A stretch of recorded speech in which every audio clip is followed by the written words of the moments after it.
In terms of wearing a mask, our advice is clear that wearing a mask if you don't have an infection really reduces the risk almost none, not at all. So we do not advise that. Right now in the United States, people should not be walking around with masks.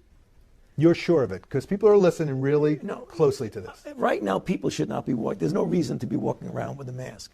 And often, there are unintended consequences. People keep fiddling with the mask and they keep touching their face. People tend to leave them on. They contaminate the face mask and then wipe it over something. So it's really not a good idea and doesn't help. There is no evidence that general wearing of face masks by the public who are well affects the spread of the disease in our society. The evidence on face masks has always been quite variable, quite weak, quite difficult to know exactly, and there's no real trials on it. When the evidence around the use of masks by the general public, especially outdoors, is extremely weak. The recommendation from SAGE is completely clear, which is that there is weak evidence of a small effect in which a face mask can prevent a source of infection going from somebody who is infected to the people around them. There was a statement by the World Health Organization, which was definitely against the wearing of muzzles.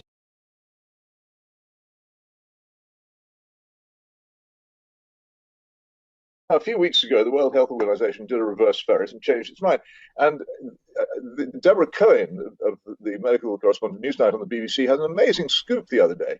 She actually discovered, and she put it to the WHO, that her contacts inside the World Health Organization had told her that the position of the WHO on muzzles had been changed because of political pressure, not because of medical reasons. Newsnight understands that the World Health Organization committee that reviewed the evidence for the use of face coverings in public didn't back them. But after political lobbying, the WHO now recommends them. As of Monday, the 15th of June, face coverings will become mandatory on public transport. We've therefore come to the decision that face coverings should be mandatory in shops and supermarkets.